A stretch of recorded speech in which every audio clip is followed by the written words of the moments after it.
నమస్కారం దేవుళ్ళు. నేను మీ మురళీకృష్ణ. మనం ఇప్పుడు బెంగళూరు నుండి పెన్నోబిలం వెళ్తున్నాం. అనంతపురం దగ్గర పెన్నోబిలం అని ఒక ఊరు ఉంది. అక్కడ నరసింహస్వామి దేవస్థానం ఉంది. మనం అక్కడికి వెళ్తున్నాము. అక్కడికి వెళ్ళి ఆ దేవస్థానాన్ని మీకు నేను చూపిస్తాను.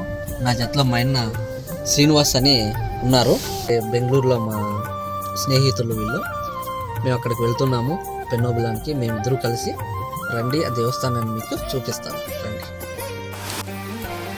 ఆంధ్రప్రదేశ్లో గల నరసింహస్వామి క్షేత్రాలలో అతి పురాతనమైనది మరియు మొదటిది అహోబిల క్షేత్రం కాగా, రెండవది పెన్న అహోబిలం క్షేత్రంగా ప్రసిద్ధిగాంచింది. ఈ దేవాలయం శాలివాహన శకం 1476లో శ్రీకృష్ణదేవరాయలచే నిర్మించబడింది.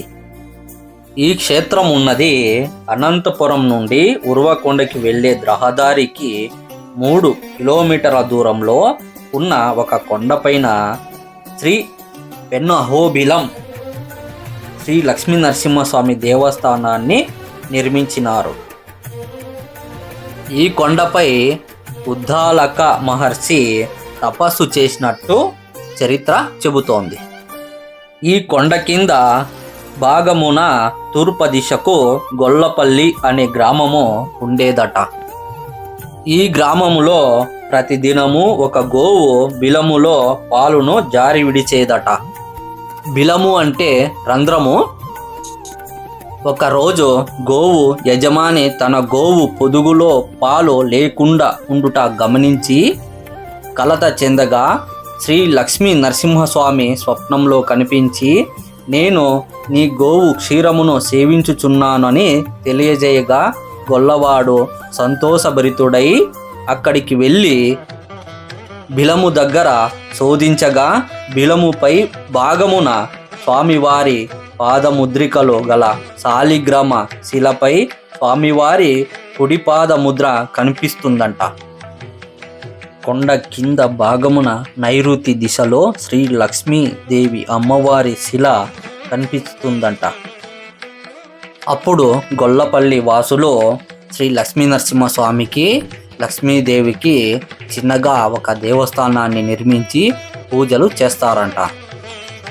విజయనగర సామ్రాజ్య వాసుడైన సదాశివరాయల వారు విజయనగరము నుండి పెనగొండకు పయనించుచుండగా దారి మధ్యలో నిద్రపోయినాడంట. అప్పుడు శ్రీ లక్ష్మీ నరసింహస్వామి స్వప్నంలో కనిపించి, నీ జైత్రయాత్ర దిగ్విజయము అవుగాక అని ఆశీర్వదించినాడంట. శ్రీ సదాశివరాయలు తన జైత్రయాత్ర తిరుగు ప్రయాణంలో శ్రీ లక్ష్మీ నరసింహస్వామిని దర్శించుకున్నాడట. అప్పుడు శ్రీ లక్ష్మీ నరసింహస్వామి వారి ఆలయాన్ని నిర్మించమని ఉదిరి కొండ ప్రాంత ప్రతినిధికి ఆదేశించినారంట.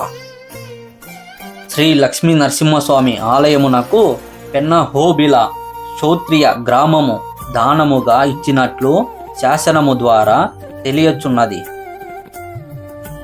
ఉదిరిపికొండ రాజ ప్రతినిధి ఆలయ నిర్మాణము గావించి ఏకశిల గల ద్వీప స్తంభముతో పాటు రాజుగారి గుర్తుగా ఏకశిల విజయ స్తంభమును క్షేత్రమునందు ప్రతిష్ఠ గావించినాడట. సుమారు 45 అడుగుల పైబడి ఎత్తుగల 2 శిలలు ఈ క్షేత్రములో ఉన్నాయంట.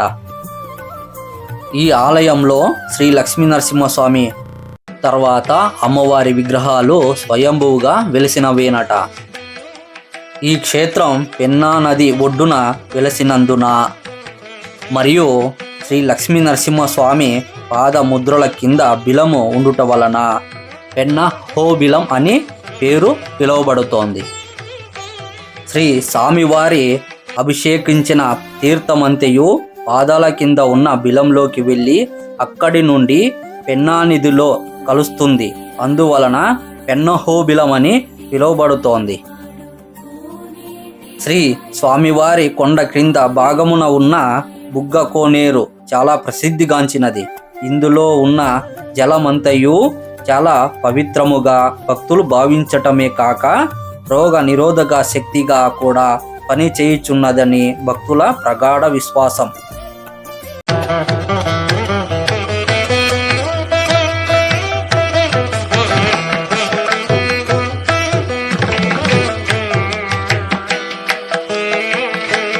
ఈ జలము 365 రోజులు ఏకధాటిగా ప్రవహించుచు వచ్చే భక్తులకు నీటి కొరతను కూడా తీర్చుచున్నది. క్రింద భాగమున ఉన్న అమ్మవారి ఆలయములో ఉన్న ఉద్భవ లక్ష్మి అమ్మవారి పుట్ట ఇప్పటికీ పెరుగుచున్నది.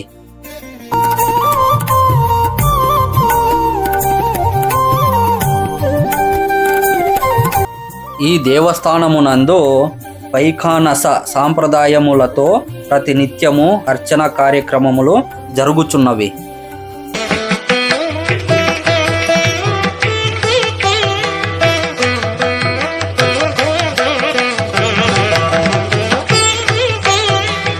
ఈ స్థల ప్రభావము ఏమో కానీ ఇక్కడికి దర్శనార్థమై వచ్చిన యాత్రికులు ఎందరో తమ దీర్ఘ రోగాలను, చర్మ వ్యాధులను నయమైనట్లు గుర్తించారు.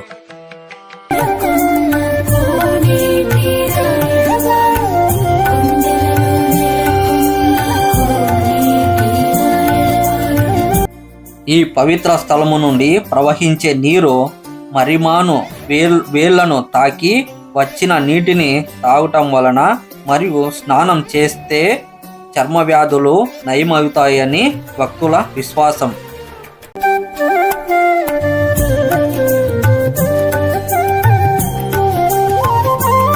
ఇక్కడ వివాహం చేసుకున్న జంటలు నిండు నూరేళ్లు కాపురాలు చేసుకుంటున్నారంట. మరెందరో విడిపోయిన వారు ఇక్కడికి వచ్చి కలుసుకుంటారని కూడా చెప్తారు.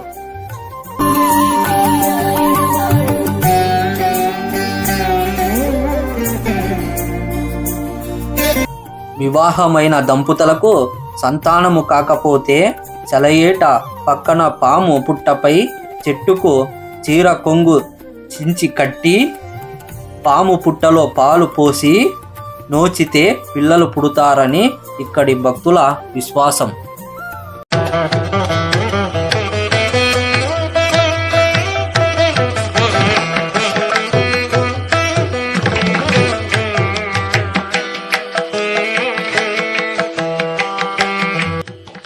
కొందరి అవివాహితులు వివాహము ఎన్నాళ్లకు కాకపోతే ఏటి గంగమ్మ జాతరలో స్నానం చేసి గంగమ్మ గుడి చుట్టూ 3 ప్రదక్షిణలు చేస్తే ఏడాది లోపు వివాహమవుతుందట ఇక్కడి వారి నమ్మకం.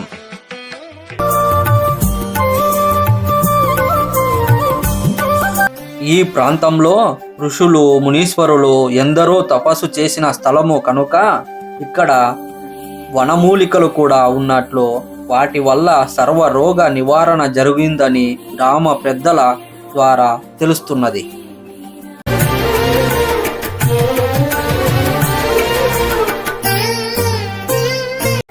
ఇంతటితో నేను ఈ వీడియోని ముగిస్తున్నాను. నెక్స్ట్ వీడియోలో మనము కలుసుకుందామండి. అంతవరకు సెలవు. ఈ వీడియో మీకు ఇష్టమైనట్లయితే దయచేసి సబ్స్క్రైబ్ చేయండి, షేర్ చేయండి, కామెంట్ చేయండి, లైక్ చేయండి. ఇట్లు మీ మురళీకృష్ణ. మన ఛానల్ పేరు ఎన్ఎస్ మురళీకృష్ణ. ఇంకోసారి చెబుతున్నా, మన ఛానల్ పేరు ఎన్ఎస్ మురళీకృష్ణ. ఎన్ఎస్ అంటే నాగసముద్రం అని అర్థము. నాగసముద్రం మురళీకృష్ణ అని మన ఛానల్ పేరు. దయచేసి మన ఛానల్ని సబ్స్క్రైబ్ చేసుకోండి. నమస్కారం అండి. నెక్స్ట్ వీడియోలో మనం కలుసుకుందామండి.